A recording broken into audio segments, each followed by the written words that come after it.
Hola maniáticos, bienvenidos a este su canal, Lector Maniático. Gracias por escucharme. Antes de iniciar, los quiero invitar a que se suscriban para así recibir las notificaciones cada que subo un nuevo video. En este canal vamos a darle lectura a algunos títulos literarios los cuales elegí, dado que para mí son considerados de las mejores publicaciones en la actualidad.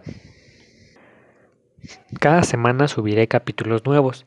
De cualquier manera, activen la campanita, se encuentra a un costado del botón de suscribirse para que continúen alimentando su intriga en cada capítulo.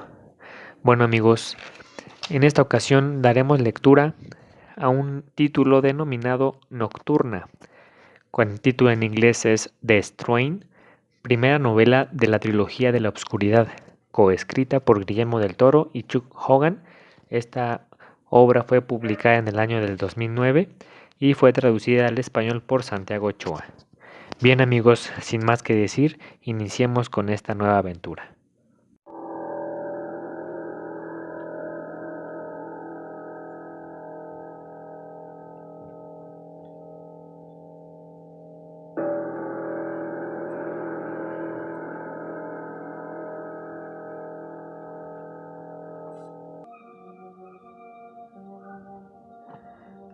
Había una vez, dijo la abuela de Abraham Setrakian, un gigante.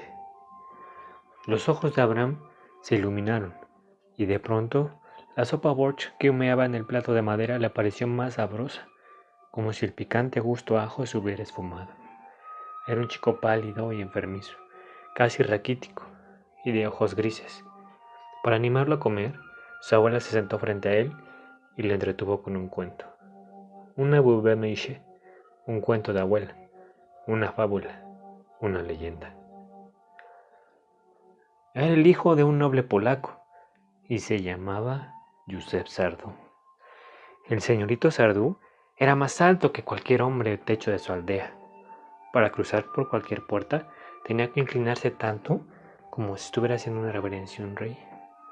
Pero su gran estatura era un lastre, una enfermedad de nacimiento y no una bendición. El joven sufría mucho. Sus músculos no tenían la fuerza suficiente para sostener sus largos y pesados huesos.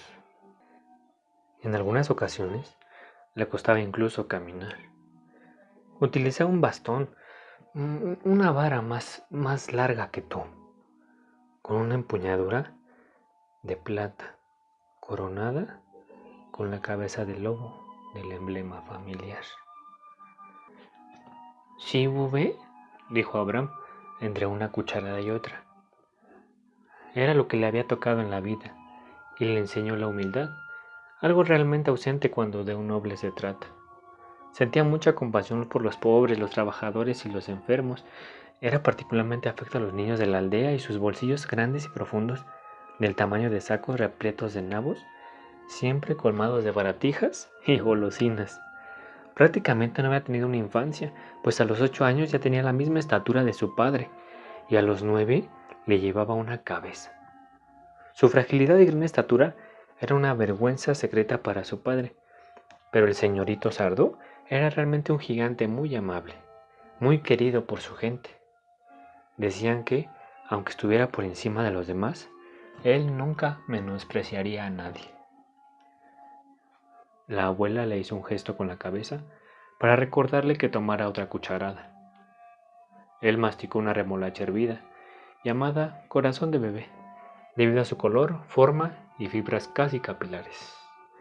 Shibube era amante de la naturaleza y no le interesaba la brutalidad de la caza, pero como noble y hombre de rango, a sus 15 años su padre y sus tíos le pidieron que los acompañara a una expedición de 6 semanas a Rumania. ¿Vinieron aquí, Bubé?, preguntó Abraham. ¿El gigante estuvo aquí? Fueron a los oscuros bosques del norte, Kadishil. Los Sardú no vinieron a cazar jabalís, osos ni alces. Vinieron a cazar lobos, el símbolo de la familia, el emblema de la casa de Sardú. Iban tras animales de caza. La tradición de la familia Sardú decía que comer la carne del lobo les daba a los hombres Sardú valentía y fuerza. y el padre del joven amo creía que esto podía curarle los músculos débiles a su hijo. ¿Sí, Bubé? Sumado a la inclemencia del clima, el camino que iniciaban era largo y arduo, y para Yusef era una lucha extrema, claro. Nunca había salido fuera de la aldea, y las miradas que le dirigieron los extraños a lo largo del camino lo hicieron sentirse avergonzado. Cuando llegaban al bosque oscuro, le pareció que aquel paraje silvestre estaba lleno de vida. Numerosas manadas de animales merodeaban por el bosque durante la noche, como si hubieran sido desplazados de sus cuevas, albergues, nidos y guaridas. Eran tantos que los cazadores no podían conciliar el sueño en el campamento. Algunos querían marcharse, pero la obstinación del patriarca de los Ardú terminó imponiéndose. Escuchaba el aullido nocturno de los lobos y él anhelaba darle uno a su hijo, a su único heredero, cuyo gigantismo era como una sífilis de la estirpe de los Ardú. Quería extirpar esa maldición de su linaje y casar a su hijo para que le dieran muchos herederos saludables. Ay, pero justo antes del anochecer del segundo día, su padre salió a perseguir un lobo, y él fue el primero en separarse del grupo. Lo esperaron toda la noche en vano, y al amanecer salieron a buscarlo, y así fue que esa noche, al volver de la búsqueda, faltaba un primo de Yusef. Y lo mismo sucedió noche tras noche con todos. Shibube, hasta que el único restante era Yusef, el niño gigante. Reanudó el camino al día siguiente y en un lugar que había recorrido anteriormente, descubrió el cuerpo de su padre, los de todos sus tíos y primos, y haciendo la entrada de una cueva subterránea. Sus cráneos habían sido aplastados con una fuerza descomunal, pero sus cuerpos estaban intactos. Habían sido asesinados por una bestia con una fuerza inusitada, pero no porque tuviera hambre o miedo. No pudo descubrir la verdadera razón. Y de repente se sintió observado, quizá incluso estudiado por un ser que merodeaba el interior de la caverna. El señorito Sardú retiró todos los cuerpos, cavó una tumba profunda y los enterró. Naturalmente, este esfuerzo lo debilitó gravemente, dejándolo casi sin fuerzas. Estaba exhausto, estaba farmushet. Y no obstante, a pesar de estar solo, presa del miedo y del cansancio, regresó esa misma noche a la cueva para enfrentarse al diabólico ser que rondaba en esa oscuridad. Dispuesto a vengar a sus antepasados o morir en el intento, esto no se sabe por su diario, el cual fue encontrado muchos años después en el bosque. Esos fueron sus últimos apuntes. Abraham estaba boquiabierto. ¿Pero qué sucedió, Bubé? La verdad es que nadie lo sabe.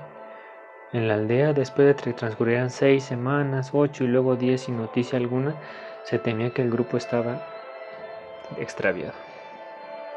Varios aldeanos emprendieron una búsqueda, pero no los encontraron, y al cabo de 11 semanas, un carruaje de ventanas oscuras se detuvo una noche frente al castillo de Sardú. Era el joven amo.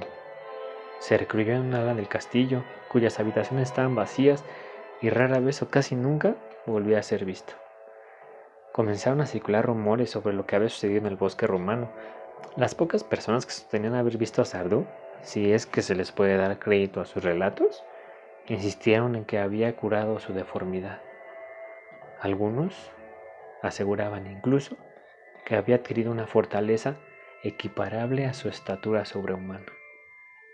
Sin embargo, el dolor de Sardú por su padre, sus tíos y primos era tan profundo que nunca se le volvió a ver en la luz del día, y despidió a la mayoría de sus sirvientes. Por la noche había algo de actividad en su castillo, pero podía ver el fuego de las chimeneas resplandecer en las ventanas, pero el lugar se fue viniendo abajo con el paso del tiempo. Algunos afirmaban que al caer la noche se oía el gritar rondar por la aldea. Fueron los niños quienes se encargaron de difundir la historia, según la cual decían haber escuchado un del bastón de Sardo. Ahora utilizaban no para caminar, sino para invitarlos a salir de sus camas y obsequiarles baratijas y golosinas. Los incrédulos eran invitados a mirar los hoyos en el suelo, algunos justo afuera de las ventanas de sus habitaciones, pequeños hoyitos como si fueran de su bastón con cabeza de lobo. Los ojos de la Bubé se ofuscaron. Miró el plato de su nieto y vio que estaba casi vacío. Y entonces Abraham comenzaron a desaparecer varios niños de la aldea. Circularon historias de que otros también desaparecieron de las aldeas cercanas, incluso de la mía. Sí, Abraham.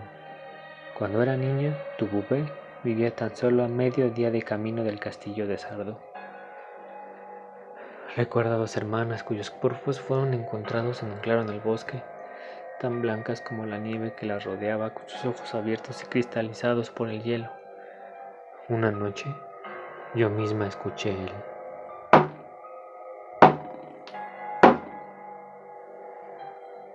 Era un sonido fuerte, rítmico y no muy distante. Me cubrí la cabeza con la manta para no oírlo más y luego pasé varias noches sin dormir. Abraham terminó la sopa mientras escuchaba el final de la historia. Casi toda la aldea de Sardú fue abandonada y se convirtió en un lugar maldito. Cuando la caravana de gitanos pasaba por nuestra aldea vendiendo sus mercancías exóticas, nos hablaban de sucesos extraños, encantamientos y apariciones cerca del castillo, de un gigante que erraba por los campos iluminados por la luna como un dios nocturno. Fueron ellos quienes nos advirtieron: coman para que sean fuertes, o Sardú vendrá por ustedes. Ya ves que no se trata de un juego, Abraham. Esh Shuntehai. Come para que seas fuerte. No dejes nada en el plato, pues de lo contrario Sardú vendrá por ti. Con esta frase, la anciana dejó aquel oscuro recuerdo en su infancia y sus ojos recobraron su brillo natural. Sardú vendrá.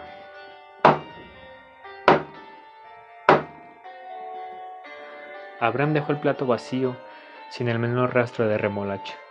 La historia había terminado, pero su estómago y su mente estaban rebosantes, al igual que su corazón.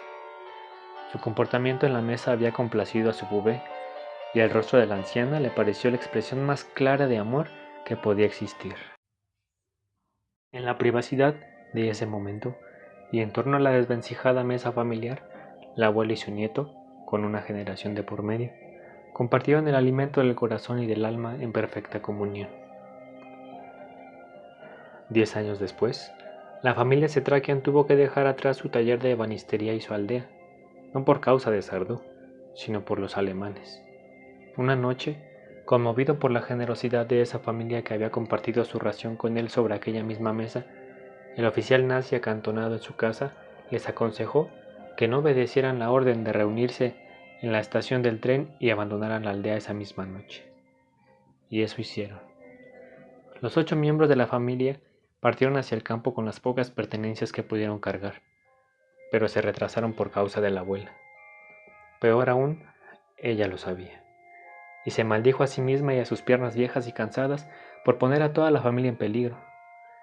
Reanudaron la marcha, y el resto de la familia siguió adelante, pero Abraham, quien era ahora un joven fuerte y prometedor, todo un ebanista a pesar de su tierna edad y un estudioso del Talmud, particularmente interesado en el Zohar, los secretos de los misticismos judíos, decidió permanecer al lado de su abuela. Cuando supieron que sus familiares habían sido detenidos en el pueblo más cercano y deportados en un tren a Polonia, la Bubé, desgarrada por la culpa, insistió por el bien de su nieto en que la dejara entregarse a los alemanes. Huye, Abraham, huye de los nazis y de Sardú, escapa.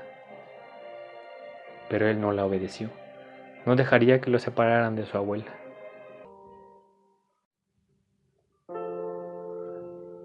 Al día siguiente, la encontró tendida en el suelo. junto a la cama que habían compartido en la casa de unos granjeros que les dieron posada.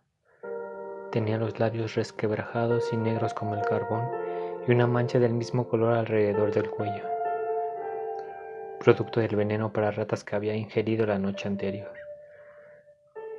Con la venia de la familia protectora, Abraham Setrakian la enterró debajo de una abedul en flor.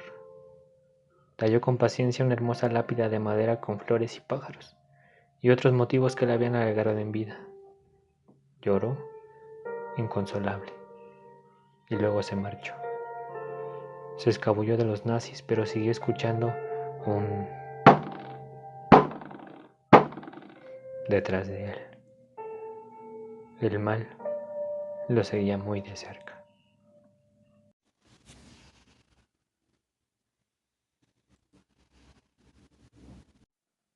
Bueno amigos, hasta aquí el capítulo del día de hoy. Si les gustó, por favor, compártanlo y denle clic en el botoncito de me gusta.